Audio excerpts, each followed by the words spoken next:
Hello and welcome to Rando Rob. Each week on Rando Rob, I'll be showing and discussing one item from my large collection of collections. New shows appear every Monday, and throughout the week, I'll be adding older episodes of Rando Rob that were previously only available to my Patreon subscribers. You can watch episodes of Rando Rob on YouTube at youtube.com/Rob O'Hara. Just look for the Rando Rob playlist.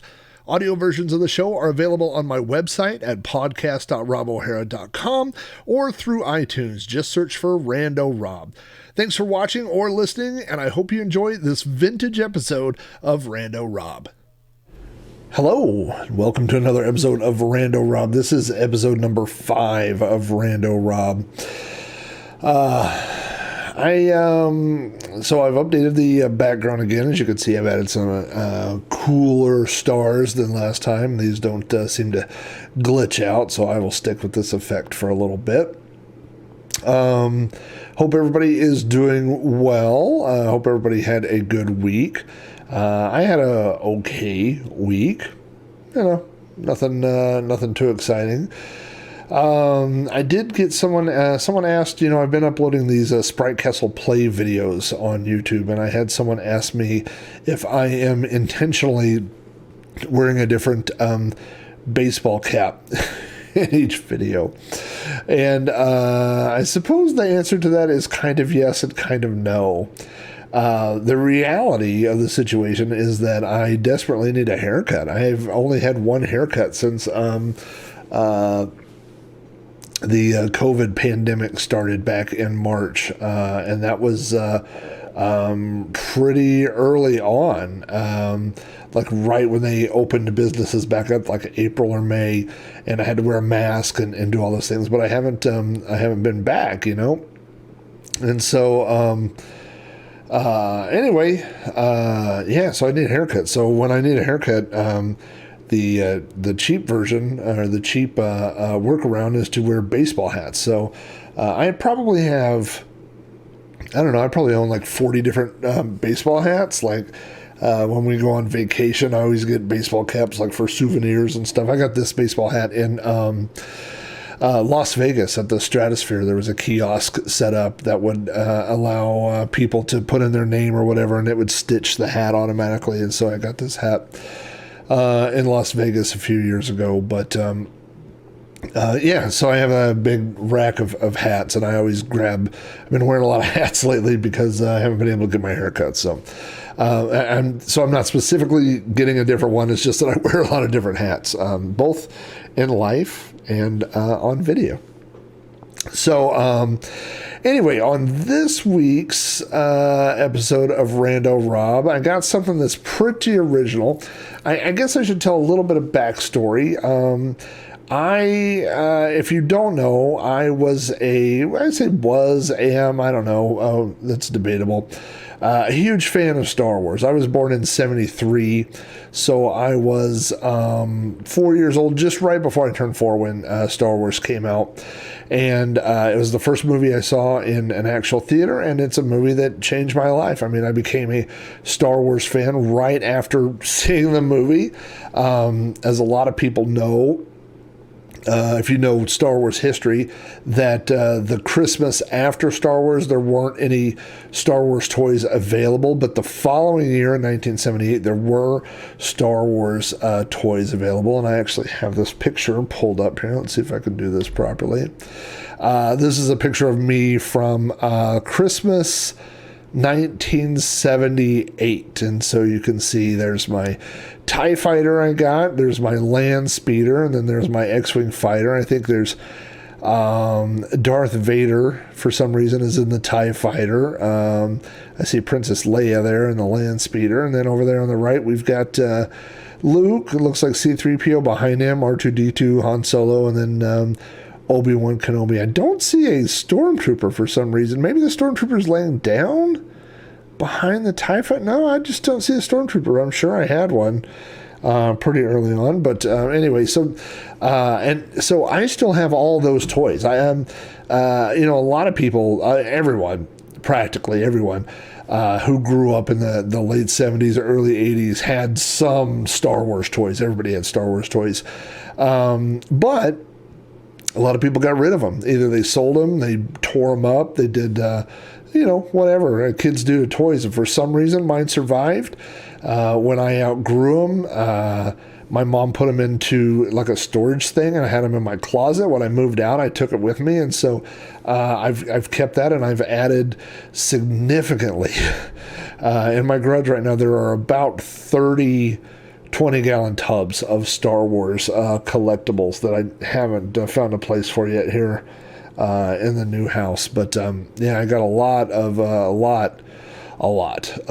Star Wars items. So if you see the Star Wars picture over there to the side, that's your giveaway that we're going to be talking about. I'm going to be showing you a Star Wars item. Now, my father is, I would say, he would say, not particularly nostalgic when it comes to things. Like, he doesn't pick up, go to garage sales and pick up things because they remind him of whatever, I get that from my mom. My mom is very much that way, and I'm the same way in regards to nostalgia about things that she is, But my dad does know that I am nostalgic about things, and so now a lot of times, instead of throwing stuff away, he will ask me if I want it. And so recently he was cleaning out one of his closets, and he brought over this giant box of VHS tapes and asked me if I wanted them. And they were immediately, I said yes.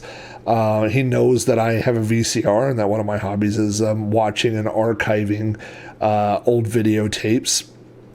And when I saw these tapes, I immediately recognized them as tapes from my youth. So that there was a time when people at home couldn't watch Star Wars. Like today, there's a lot of ways to watch Star Wars, right? You could, Disney Plus has it on streaming. If you could get it on DVD, you get it on Blu-ray. There's a million ways to watch Star Wars. If you wait about once a month, I think they show it on cable, But in the late 70s, early 80s, very early 80s, there was no home video release of Star Wars. There was no way to just watch it, whenever you wanted to watch it. And so my uncle worked at a movie theater and had access not only to a movie theater, but had access to a VCR with a camera. And so one night after hours, he and a friend of his went in, they set up a camera on a tripod and showed Star Wars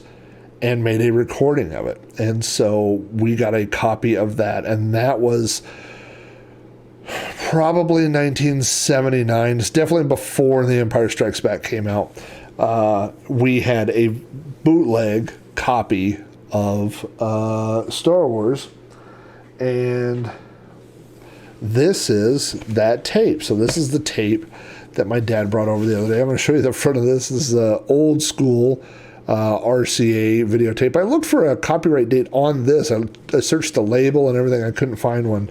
But, of course, if you remember old VHS tapes, I don't know just the old ones, but VHS tapes used to come with a little sheet of stickers that you could make, things. And so my dad, I'm assuming my dad did this, put Star Wars on this tape.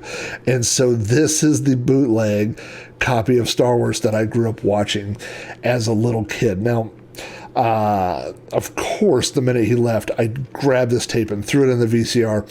And unfortunately, it was recorded over many, many years ago, and probably many times. There wouldn't have been a reason to want to keep this back then because better copies came along, right? By the mid 80s, you could buy a copy of Star Wars. Fox released a VHS copy. So as time went on, there wouldn't have been any reason to want to keep a particularly not very good quality, a bad quality of Star Wars. I just noticed there's a piece of tape that's been put over the tab. So at some point this tab was broken off and everybody was like, don't tape over Star Wars. And then somebody was like, okay, now it's okay to tape over Star Wars. So unfortunately that copy is gone. But also in the box was this tape, which you can see is another copy of Star Wars. I like how, I don't know who put number 1.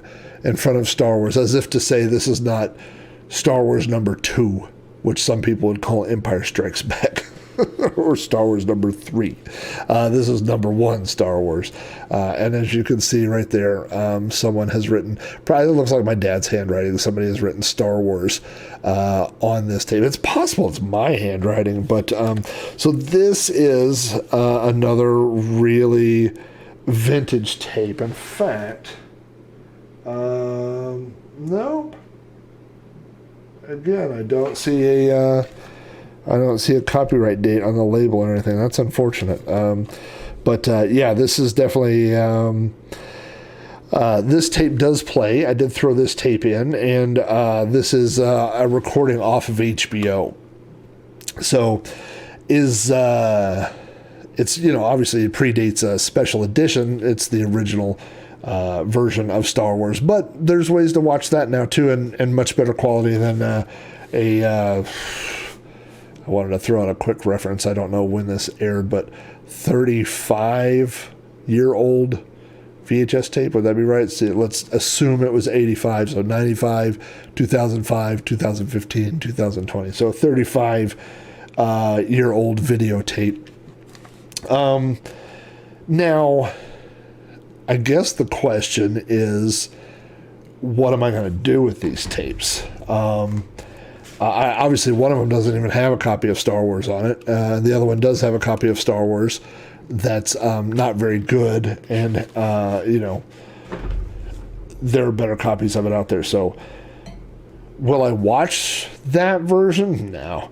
But will I get rid of that tape? Also, probably not. I have. I'm thinking about putting a shelf out in my movie room of like VHS tapes that have sentimental value. So that would be one that I would rotate out. I don't want to put a whole huge display of videotapes, but something along those lines. You know what I mean? Like half a dozen tapes, and maybe I'll rotate them in and out. I have some other VHS tapes over there that could get that same treatment. So that might be possible. So. For now, I will put these back over on my shelf of VHS tapes and hang on to them. So, thanks again for your support, and I will see you next week.